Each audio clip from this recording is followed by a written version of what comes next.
ಕಾನೂನು ಮುಂದೆ ನಾವು ಯಾರು ಎಲ್ಲರೂ ಸಾಮಾನ್ಯರೇ. ಕಾನೂನು ಮುಂದೆ ಎಲ್ಲರೂ ತಲೆ ಬಾಗಬೇಕು. ಇವತ್ತು ಕೋರ್ಟ್ನಿಂದ ಭಾಳ ಸ್ಪಷ್ಟವಾದಂಥ ತೀರ್ಪನ್ನು ಬಂದಿದೆ.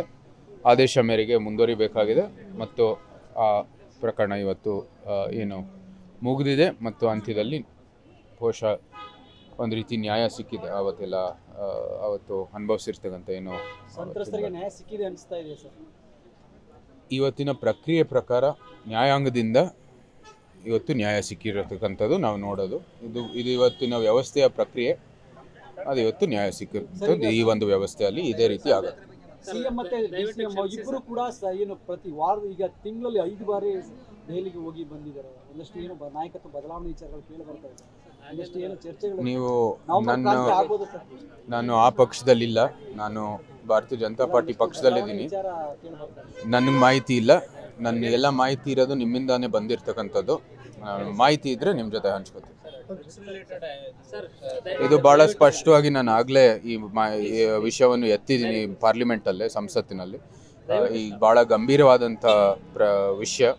ಸುಮಾರು 390 ಕೋಟಿಯಷ್ಟು ವೆಚ್ಚದ ಒಂದು ಡ್ರಗ್ಸಿನ ಒಂದು ಪತ್ತೆ ಆಗಿರ್ತಕ್ಕಂಥದ್ದು ಮೈಸೂರಲ್ಲಿ ಭಾಳನೇ ಗಂಭೀರ. ಅದಕ್ಕಿಂತ ಒಂದು ಗಂಭೀರವಾಗಿರ್ತಕ್ಕಂಥದ್ದು ನಮ್ಮ ರಾಜ್ಯದ ಏನು ಕಾನೂನು ಸುವ್ಯವಸ್ಥೆಯಿಂದ ಇದೇನು ಹಿಡಿದಿಲ್ಲ. ಮಹಾರಾಷ್ಟ್ರ ಪೊಲೀಸ್ ಬಂದು ಇಲ್ಲಿ ಹಿಡಿದಿರ್ತಕ್ಕಂಥದ್ದು ನಿಜಕ್ಕೂ ಆಶ್ಚರ್ಯ ಆಗಿದೆ ನಮ್ಮೆಲ್ಲರಿಗೂ ಕೂಡ.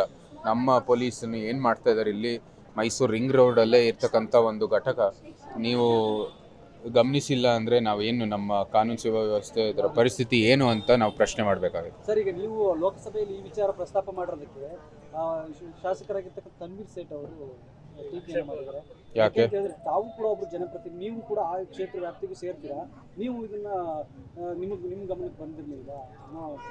ಡ್ರಗ್ ಘಟಕ ನನ್ನ ಗಮನಕ್ಕೆ ಏನು ಬರುತ್ತೆ? ಅಲ್ಲ, ನೀವು ಕೂಡ ಒಬ್ಬರು ಜನಪ್ರತಿನಿಧಿಯಾಗಿ ನಮ್ಮ ಮೈಸೂರು ಮಾನಮರ್ಯಾದೆ ನೀವು ಅಲ್ಲೋಗಿ ತಬ್ದಿದ್ದೀರಾ ಅನ್ನೋ ಮಟ್ಟದಲ್ಲಿ ಮಾತಾಡಿದ್ದೀರಿ. ಪ್ರಥಮವಾಗಿ ಇದು ಮೈಸೂರು ಮರ್ಯಾದೆ ಪ್ರಶ್ನೆ ಅಂತಾನೆ ಅಲ್ಲಿಗೆ ಹೋಗಿ ಮಂಡಿಸಿರೋದು.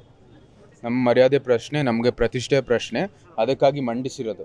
ರಾಜ್ಯದಲ್ಲಿ ಯಾರು ಆಡಳಿತದಲ್ಲಿದ್ದಾರೆ ಅಂತ ನಮಗೆ ಭಾಳ ಸ್ಪಷ್ಟವಾಗಿ ಗೊತ್ತಿದೆ. ರಾಜ್ಯ ಸರ್ಕಾರದಿಂದನೇ ಕಾನೂನು, ಲಾ ಆ್ಯಂಡ್ ಆರ್ಡರು ಅವರ ಅಡಿಯಲ್ಲೇ ನಡೆಯುವಂಥದ್ದು. ಅದು ಇಲ್ಲಿ ಅವರು ಕಾಪಾಡದೇ ಇರೋ ಕಾರಣಕ್ಕಾಗಿ ನಾನು ಅಲ್ಲಿ ಸಂಸತ್ನಲ್ಲಿ ಮಂಡಿಸೋದಕ್ಕೆ ನಮಗೆ ಅವಶ್ಯಕತೆ ಇತ್ತು. ಈ ಥರ ಟೀಕೆ ಮಾಡೋ ಅವಶ್ಯಕತೆ ಇಲ್ಲವೇ ಇಲ್ಲ. ದಯವಿಟ್ಟು ಬಂದು ಕೈ ಜೋಡಿಸಿ ಇಂಥ ಒಂದು ಪ್ರಕರಣಗಳು, ಇಂಥ ಒಂದು ಡ್ರಗ್ ಘಟಕಗಳು ಮೈಸೂರಿನಲ್ಲಿ ಅದು ಕಮ್ಮಿ ಆಗಬೇಕು. ಮೈಸೂರಿನಲ್ಲಿ ಇರಲೇಬಾರ್ದೇ ಇರ್ತಕ್ಕಂಥದ್ದು, ಇಡೀ ವಿಶ್ವದಲ್ಲಿ ಇಲ್ಲದೆ ಇರ್ತಕ್ಕಂಥದ್ದು ಒಂದು ವ್ಯವಸ್ಥೆಯನ್ನು ಮಾಡೋಣ ಅಂತ ಬದಲು ಟೀಕೆ ಮಾಡೋದ್ರಲ್ಲಿ ಏನು ಲಾಭ ಆಗಲ್ಲ ಯಾರಿಗೂ ಕೂಡ.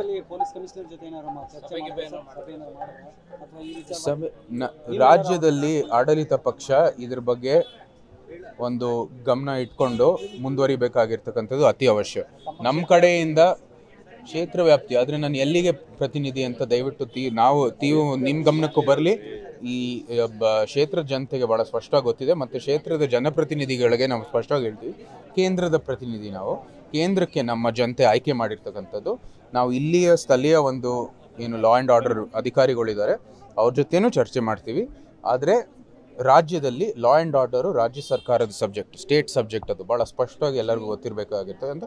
ಆಡಳಿತ ಪಕ್ಷ ಯಾರು, ಆಡಳಿತ ಜನಪ್ರತಿನಿಧಿಗಳು ಇದ್ದಾರೆ, ಆಡಳಿತ ಪಕ್ಷದವರು, ಅವರು ಇದ್ರ ಬಗ್ಗೆ ಟೀಕೆ ಮಾಡೋದು ಬದಲು ತಮ್ಮ ಸರ್ಕಾರ ಏನು ಮಾಡ್ತಾ ಇದೆಯೋ ಇಲ್ವೋ ಅಂತ ಅವರು ಪ್ರಶ್ನೆ ಮಾಡಲಿ.